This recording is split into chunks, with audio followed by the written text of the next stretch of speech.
Fight! What is going on, everybody? Fighting with Numbers has returned. Episode 46. This is for UFC Vegas 119. We are back at the Apex, which is crazy because we are back at the Apex after what was, my gosh, the White House event. What an event that was. That actually happened. That was our reality on Sunday night. It was surreal watching it. I will say that there was a point where it's like, it felt like watching a movie. It's like we were watching Street Fighter or something. Like there's fights, there's the White House, there's this crazy outdoor environment. It was surreal. It happened, and the fights were absolutely phenomenal. Top to bottom. I mean, can you ask for anything better than 7 knockouts? That's crazy. Or a TKO, I guess, if you count the Topuria towel throw-in. But what a night of fights. I'm not going to recap the whole thing. You guys know what happened. It's been a couple days. You're on the internet.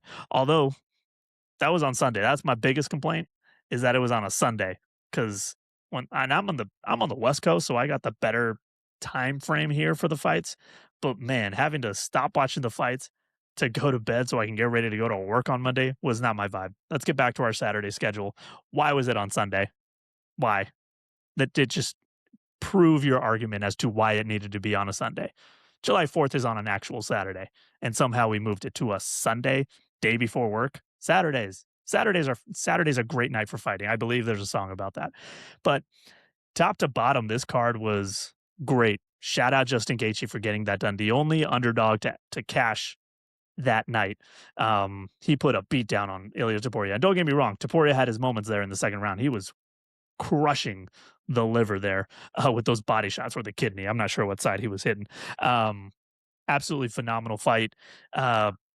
Questionable finish when you really think about it, because Topuria has said he pretty much lost vision after the second round, and he even told the doctors, I can't see, and somehow Mark Goddard, which, hey, Mark Goddard is a fantastic referee, but somehow Mark Goddard said, I don't care what the doctor says, you're still fighting, and took an extra 5 minutes of beating. So hopefully Topuria is okay, but he does get his first career loss, and hopefully Justin Gaethje is okay after jumping off the cage and like flipping an extra flip and landing on his neck. Dude's not all up there, we know that, but man, can he throw hands. He can throw hands. He is the kind of guy that is destined and has fulfilled his destiny of being a mixed martial artist. Cyril Gane, congratulations, new interim heavyweight champion, and also congratulations for being a dirty, dirty fighter. Those shots to the back of the head were nasty on Alex Bejeda. Unnecessary. I mean, he had already rocked him. He already dropped him. There was definitely other ways to finish the fight outside of dropping nasty elbows to the back of his head. Shame on not being noticed. We'll see what, if anything, gets said about that. But that's not his first time. I mean, the guys, if obviously we all know he throws eye pokes already, but go back and look at his fights. When he's got someone in trouble, he'll sneak in a shot to the back of the head. And I'm not saying accidentally. We're talking hammer fists, elbows. They happen a lot. He's extremely skilled and an extremely great fighter, but shame on you, Cyril Gane, you dirty Frenchman. The rest of the card, fantastic. Shout out to everyone who got a knockout, because that was everybody. But I feel bad for everyone who got knocked out essentially through the night. And Josh Hokett, you are definitely a better fighter than I think I'm giving you credit. But let's keep the microphone away from you, buddy, because that shtick is going to get old. It's old to me already. I mean, the weigh-ins, the post-fight, like everything, it's cringy, man. Like, can't you just be a good fighter? Why do you got to come up with this WWE crap? But you guys aren't here to hear about all that. You're here about the model and my analytics. So the model went 4-2 on UFC White House Freedom. Missed on the main event, obviously, with Justin Gaethje being the only dog that cashed, and it missed on the other dog that I was hoping to cash, Steve Garcia. He was alive until he wasn't. He had a great first round. I will say that. He took that from Diego Lopez. It was the fight I anticipated to see. But then he got into a fist fight, and that was the wrong thing. He got into a little brawl, and that was the wrong thing to do against Diego Lopez. But hey, 4-2 is not bad for a night. The model's still clicking. It's still hitting. Live dogs are part of the process. Not every single plus money play is gonna cash, unfortunately. We are on a little cold streak on dogs, but that's okay. We're gonna keep trusting the system. Overall, the model now sits at 71, 39, and 6 on the year. keep on grinding, keep on finding those spots. This week, as I mentioned at the top, we're back at the Apex for UFC Vegas 119, the main event, flyweight, possible title eliminator with real stakes here. Manel Kape versus Kyoji Horiguchi. This is a banger of a fight. I'll make fun of the fact that it's at the Apex, but this is a banger of a main event. Whoever wins here is definitely putting their name in the front line of a shot with Joshua Van, because these guys are both killers. And Josh Van, you're going to have some targets on your back, buddy. Couple fights on the breakdown. We're going to dig into it. But I want to remind you, I am Rob Moreno, a.k.a. Bobby Knuckles, a.k.a. The Robbio. Find me across all social medias at The Robbio. Full model data and season dashboard at fightingwithnumbers.com. Let's go. And man, what I mean by it's crazy that we're back at the Apex is because we had one of the more, as someone who works in TV production, radio production, we had one of the most visually stunning TV products last week. And then we're back in a warehouse to put some fights on. It's just crazy. The compare and contrast is going to be crazy. But shout out to the UFC production team for pulling that off. That was amazing. But also, how about less AI history videos? I can find that on TikTok if I want that. That was also unnecessary. But hey, how about we start with some women's fighting? Karol Rosa versus Luana Santos. Karol Rosa's been one of the most consistent decision fighters right now in the bantamweight division there for the women. And I mean that literally. She's gone to the judges in every single one of her 12 UFC bouts. Wins and losses go to the scorecards. 12 straight decisions, no finishes, no stoppages. She fights, she scores rounds, she goes home. Since 2023, she's gone 3-3 in the UFC, alternating wins and losses in a very consistent pattern. Most recently, a decision win over Nora Cornell in August. Luana Santos is the momentum fighter here on a 2-fight win streak, most recently a decision over Melissa Corden in December. Since entering the UFC in 2023, she's built a 5-1 record, an impressive run for a relative newcomer. And unlike Rosa, she's finished opponents before. 3 finishes in her UFC career. Her only loss came via decision, actually. XR percentage. Rosa, 69%, Luana Santos at 60%. Rosa does get an edge here, a little experience and consistency in winning rounds, but it's not a huge edge that we're going to write home about here. The striking picture, pretty clear. Rosa brings the volume, 5.88 significant strikes per minute with a 1.29 differential. So she's absorbing 4.59 per minute. So she's in exchanges, but she is still winning those exchanges. Luana Santos, much lower output at 2.99 significant strikes per minute with a near flat 0.06 differential. She's clean and she's only absorbing 2.93 per minute, but she is not going to outwork Rosa on the feet. Getting into a striking match with Rosa would be a bad game plan for Luana Santos here. She just doesn't have the output to keep up shot for shot. Santos spends only 44% of her time at distance. She wants to work in close and on the ground. She holds an 87% control rate in clinch and ground time with 9 takedowns at 47% accuracy. So Rosa defends takedowns at 70%, holds a 66% control rate herself. It won't be easy for Santos to drag this one to the canvas consistently, that's for sure. So, easy numbers to run here. Boom. It lands on Karol Rosa, unfortunately, as a tier 5 trap favorite. A 55% win probability from the model. That's essentially a coin flip for us. That's where we're going to pump the brakes, even at minus 130, which is, an approachable number. But the tier 5 label is a warning sign we've respected all year. It's kept us out of trouble. It's kept us from losing money. I could say there's been spots I could have won money, but more often than not, we have saved ourselves some losses here. Tier 5s are performing at just 56% in the model, and those are all favorites. You don't want to cash like that. Yes, Cyril Gane got the win last week, but there's other pieces to that puzzle with the Cyril Gane win. But yes, Tier 5s will win occasionally. I tend to stay away from them. All I'm not giving you this podcast so you can tail my picks. I'm giving you this podcast so you can hear some analytical information about the fights you could potentially bet on, and reasons to bet or not to bet. But it doesn't change the overall pattern on tier 5s just because Cyril Gane got a win last week as a tier 5. Karol Rosa is a tier 5. She will be the prediction. She is the clean prediction. She's just not the bet. We stay away on the side, keep the bankroll protected here. Here we go. Staying in the prelims. Alan Nascimento versus Rich Raposo. I think that's how you pronounce that. It's kind of a quiet fight. It's going to be a quiet card as well. It's the post pay-per-view, quote unquote pay-per-view big event, whatever you want to call them. It's the post Apex type of card. It's going to be hard to find spots, at least for me. Hey, you go find your own spots. That's fine. But I'm doing my own work here. This is what I got the results. But it doesn't mean we won't have a bet here. Alan Nascimento is riding a 4-fight win streak, most recently submitting Cody Durden in the second round back in November.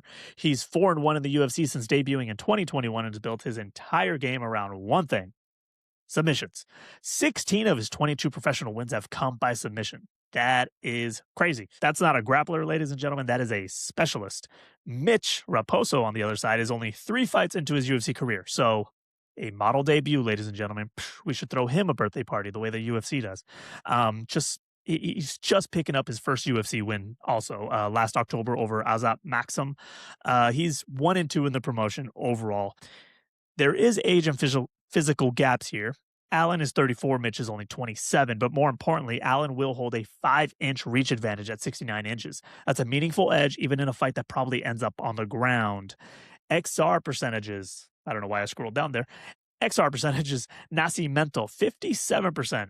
Not overly impressive, but hey, guess what? Mitch is sitting down at 36%. That is a huge red flag, especially after only 3 UFC fights. Raposo's got 2 split decision losses, and they may have looked closer than they actually were, according to these metrics. The striking, my gosh, it is minimal from both men, and I mean genuinely minimal. Allen lands just 2.02 significant strikes per minute, but absorbs only 1.77. That's not a lot of punches being thrown or received. He keeps it tight and controlled. Raposo spends 76% of his time at distance, which leads you to believe he wants to strike, but he's only landing 1.58 significant strikes per minute with a negative 0.98 differential. He's absorbing more than he's even landing, and he's not landing a lot there. Neither man is a striker, but Allen is at least not getting hurt standing up, if it stays that way. 0 knockdowns for either man in the UFC. This fight's probably going to the ground, and that's where Alan Nascimento wants to live. He holds a 47% control rate with 35% of his time in a dominant position. The 47% may not be the impressive part. It's the fact that most of the time he could find himself in a dominant position compared to just 12% time in control for Raposo. Now, Raposo does have a 48% control rate, but it's the time in control that is the difference here. Takedown numbers are actually very modest. Combined 12 between the both of them, right around 30% each of them. 5 takedowns for Nascimento, 7 for Mitch. But it's the submission threat that matters. 5 submission attempts for Alan Nascimento, and as I mentioned, he already has a few of those wins in the UFC. Raposo's 65% takedown defense will be tested early and often in this fight. And even if Raposo is the one that ends up on top, it doesn't mean Nascimento doesn't dictate the next move. The model, lands on Alan Nascimento. That's why I was speaking him up. I'm sure some of you have caught my cadence as I'm talking about fighters and who the model is going to end up picking. But Alan Nascimento does arrive with a 75% win probability. He's approximately around a -200 favorite right now. It's a very lean card. I'm actually considering just backing him straight, if I'm being totally transparent. I don't normally tell people to bet a -200 straight on the money line. I would probably say find another small favorite, yada, yada, yada. You guys are bettors. You understand. I personally, it's a small card. I won't have a lot going on.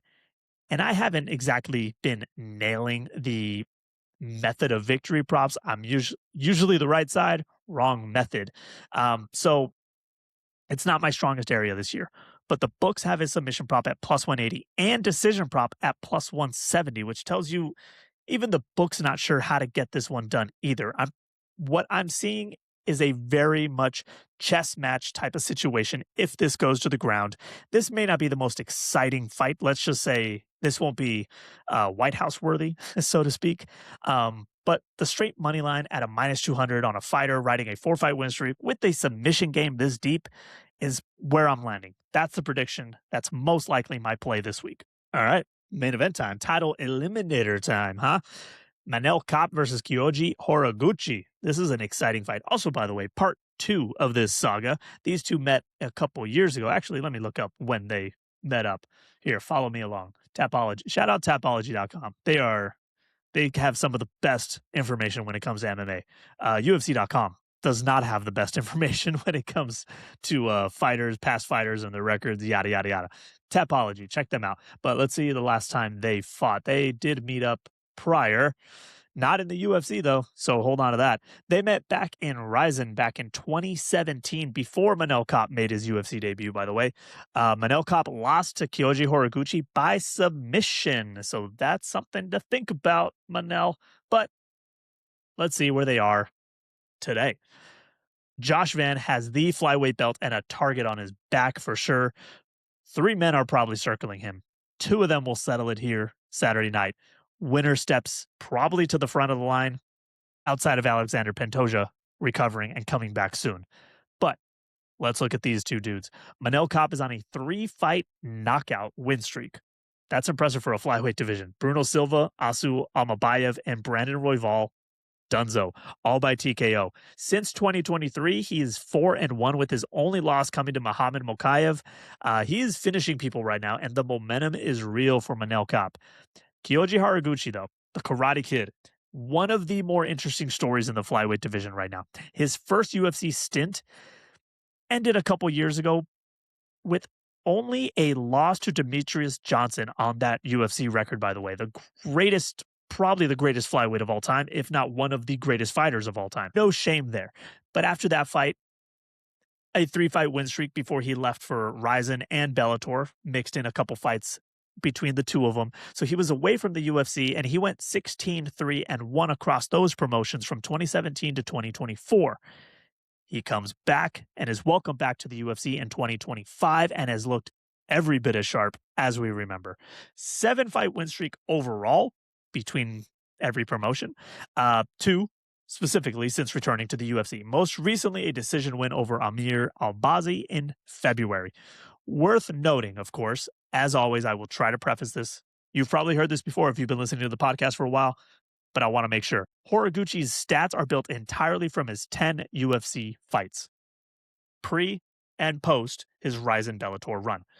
That's all the stats we got here, just his UFC fights. The Rizin and Bellator work isn't in the model. Will not account for it. So let's look at it now. XR percentages, they are bang identical, both at 68%. That's as even as it gets. No lies detected there. Kape, he will hold a 5-inch reach advantage at 68 inches, and that could be a difference maker, ladies and gentlemen. He does land 5.04 significant strikes per minute with a .96 differential and has scored 7 knockdowns in the UFC. He's never been knocked down himself either. The power is legitimate for a flyweight especially, and it's been on full display in this recent run. But here's what impresses me about his opponent, Horiguchi, when I run the numbers. He lands 3.77 significant strikes per minute, so lower volume, but he carries a 1.64 differential, absorbing just 2.13 significant strikes per minute. He is incredibly elusive. He moves, he angles, he doesn't stand in front of power.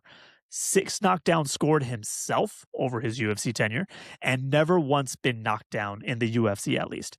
That differential is how you survive against a finisher like Manel Kape, by the way. You simply don't let him find you clean. The grappling could be a factor too. Horiguchi holds 52% control rate with 15 UFC takedowns at 41% accuracy. Kape is just at 30% control rate with only 3 takedowns. But his 81% takedown defense means Horiguchi won't just be able to grab him and drag him down at will. So, man, I was leaning so many different ways just seeing this fight on paper, but the model tells me something. It leans towards Manel Kape. -160 are his current odds, and he receives a 62% win probability. But unfortunately, and if you're watching the screen, you already know this, he lands in our Tier 5 group again. A no-go. Tier 5, as mentioned, is sitting at 56% on the year. The model likes Manel Kape, but not enough to escape that designation and not enough to tell me to put my money on him. And when the model's giving me a Tier 5 on the favorite in a title eliminator, I'm going to listen because these 2 guys are planning to bring their A game. Absolutely, for sure. So here's where I kind of look at this because, as I mentioned, this is a small card, but I'm going to want to place a bet on this main event. This is a great fight. So sometimes you got to take the data and find another way to play a fight, especially if you don't know which side to pick. Manel Kape is a prediction. He is not the bet on the money line. But here's something worth exploring. The total is set at 4.5 over -130. The books think this goes the distance. And I understand. Look, these guys are tough.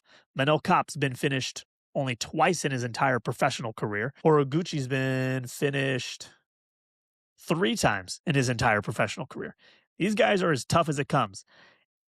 But on top of that, they are slick finishers themselves. Manel Kape's on a 3-fight TKO streak. Horiguchi has 15 professional stoppages, as I mentioned. I'm not totally convinced this goes deep into a 5th round, if I'm being totally transparent. And if you can find plus money at under 4.5, that starts looking interesting to me. Now, I'll be talking through the totals angle with my co-host Dave Ross on First Strike this week. I call him Mr. Totals. He has been on fire with these totals in the UFC lately, and he'll have thoughts for sure on whether the under is live here. But from where I sit right now, under 4.5 rounds is the most interesting prop on the board in this main event. Keep an ear out for that conversation. I'll try to tweet something out later, or you got to check out First Strike from Visa. Hey, why not? All right, and that is UFC Vegas 119 warehouse fights. Now, I'm going to keep bashing it. It's kind of my shtick, I guess. Take that. But if anyone ever gets a shot or a chance to check out the Apex fights in person, I highly recommend. On TV, it's still just a warehouse. It's a lean card. So far, I've got one bet I've got my eye on, and another one I'll be looking to see how the odds shape out and talking to my co-host. The main event is worth a bet in some kind of way, but it's at least worth watching. This main event is fire. We're at 71, 39, and 6 on the year. Bang, you can see it on the screen. Ha! The White House card was wild, but it is done and over with. We move on. I've been big on talking about the UFC. It's hard to say, hey, let's have less fights in a year, because I do love the fight game. I do love MMA. But sometimes you got to let these big events breathe, because as someone who covers the sport, as someone who analyzes the sport, that event happened Sunday. But guess what? Monday, I got to start thinking and talking about the next card. So I'm done and over with the White House card. I'm done with the White House. We move forward. We got another fight to cover. That's the game. So head over to fightingwithnumbers.com for full season dashboard model data. There'll be more fights modeled there. You can check them out. Everything is in one nice, convenient place for you, the audience. And catch me on First Strike this week for more angles, and me and Dave Ross will go through a couple different fights, especially on that total in the main event, as I talked about. And also, I should be on the Just Win Bets Baby sports betting podcast. They're up on YouTube, and I'll be on their show this week. So catch me there. Those are a couple of great guys in the sports betting space. It'll be cool to chat and hang out with them and catch up with them. So check them out. Check me out on there. But for all that information, check out fightingwithnumbers.com, but also check me out on Twitter, X, and Instagram at the Robio. I'll post stuff and links and all that stuff on there, so you guys can find the shows that I appear, because who doesn't want more of this? Right? But if you are enjoying more of this, subscribe, leave a rating, share the episode with a fellow fight fan. I know they're out there. I know you're out there. Do it for me. It goes a long way. I appreciate all of you for tuning in, and we will talk next time, or at least I will. Perfect.